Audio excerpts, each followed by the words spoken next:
வணக்கம். சற்று முன் கிடைக்கப்பெற்ற ஒரு மிக மிக முக்கியமான செய்தி ஒன்று வெளியாகியுள்ளது. அனைத்திந்திய அண்ணா திராவிட முன்னேற்றக் கழகத்தில் சசிகலா அவர்கள் முக்கிய பதவி கொடுக்கப்பட உள்ளதாக தகவல்கள் வெளியாகியுள்ளது. என்ன காரணம் என்பதை இந்த வீடியோவில் முழுமையாக நாம் பார்க்க போகிறோம். மறைந்த முதல்வர் ஜெயலலிதா அவர்களுக்கு பிறகு சசிகலா அவர்களது பெயர்தான் அனைத்து பக்கமும் ஒலித்தது. நினைத்ததுபடியே அவர்தான் பொதுச் செயலாளராகவும் தேர்வு செய்யப்பட்டார். கூவத்தூரில் தேர்வு செய்யப்பட்ட பிறகு முதல்வராக தற்காலிகமாக யார் இருக்கலாம் என்ற ஒரு பேச்சும் அடிபட்டது. அதில் ஓபிஎஸ் அவர்கள் தொடர்ச்சியாக முதல்வர் பதவியில் இருந்ததன் காரணமாக அதிமுக தனது கையை விட்டு நழுவி சென்றுவிடும் என்று சசிகலா அவர்களிடம் பலரும் தெரிவித்ததன் காரணமாக அவர் புதிதாக ஒருவரை தேர்வு செய்து தனது கட்டுப்பாட்டில் இருப்பவரை தேர்வு செய்ய வேண்டும் என்று நினைத்திருந்தார். மேலும் எடப்பாடி பழனிசாமியின் பெயரை முன்மொழிந்தார்கள். வேறு வழியில்லாமல் சசிகலா அவர்களும் தேர்வு செய்தார்.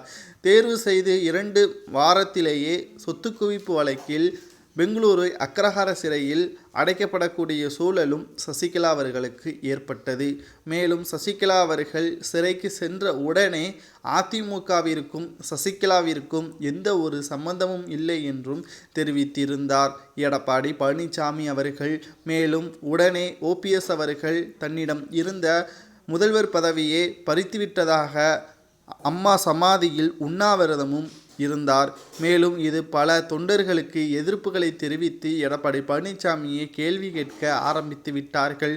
உடனே ஓபிஎஸ்ஸிற்கு துணை முதல்வர் பதவி கொடுப்பதாக ஒப்புக்கொண்டார்.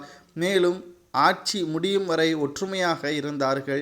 ஆனால் 2021 சட்டமன்ற தேர்தலில் சரியான கூட்டணி இல்லாததும் மக்களிடம் தங்களது கருத்துக்களை அழுத்தம் திருத்தமாக சொல்லாததும் வெறும் 3.5% சிறுபான்மையினர்களது ஓட்டுக்கள் இல்லாத காரணத்தினால் அதிமுக தோல்வியடைந்தது. மேலும் எதிர்க்கட்சி தலைவர் யாருக்கு என்ற ஒரு கேள்வி எழுப்பும் பொழுது ஓபிஎஸ் அவர்களது பெயர் அதிக அளவில் உச்சரிக்கப்பட்டது. ஆனால் பணத்தை கொடுத்து எடப்பாடி சரி செய்து ஓபிஎஸ் அவர்கள் துணைத் தலைவர் தான் என்றும் தெரிவித்திருந்தார்.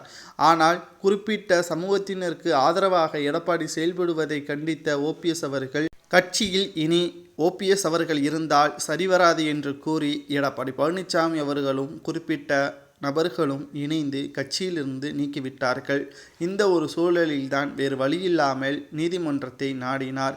ஏற்கனவே பொதுச் செயலாளர் சசிகலா தான் என்பது நீதிமன்றத்தில் வழக்கு நடைபெற்று கொண்டிருக்கக்கூடிய நிலையில் அதன் தீர்ப்பு இன்று வரவுள்ளதாக செய்திகளும் வெளியாகியுள்ளது.